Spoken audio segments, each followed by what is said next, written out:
وفاق المدارس الشیعہ پاکستان کے نائب صدر کا وفد کے ہمراہ مدارس دینیہ کا دورہ۔ علامہ سید مرید حسین نقوی کی مدارس دینیہ کے دورے کے دوران علماء کرام اور طلاب سے ملاقات۔ 2009 میں وجود میں آنے والے مدرسہ مدینۃ العلم لاہور کی کہانی جانیں۔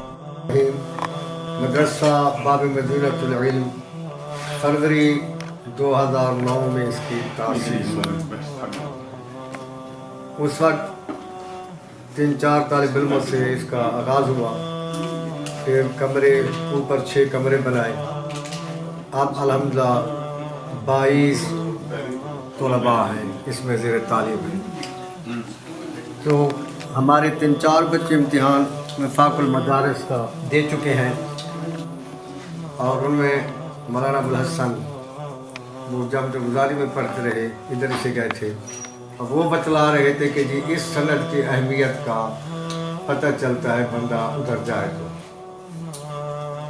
انشاءاللہ اس سال کوشش ہے کہ ہم زیادہ سے زیادہ طلباء کو وفاق المدارس کا امتحان دلائیں اور اس سند سے بچے پورے مستفید ہوں۔ مولانا ارشاد حسین روحانی صاحب قبلہ، مولانا قبلہ علی نقوی صاحب قبلہ، مولانا باقر مجلسی صاحب اور حافظ لطاف حسین صاحب یہاں خدمات سے انجام دے رہے ہیں الحمدللہ، اور آپ کی دعاؤں کے طالب ہیں کہ خالق کائنات اس مدرسے کو بھی کامیاب و کامیاب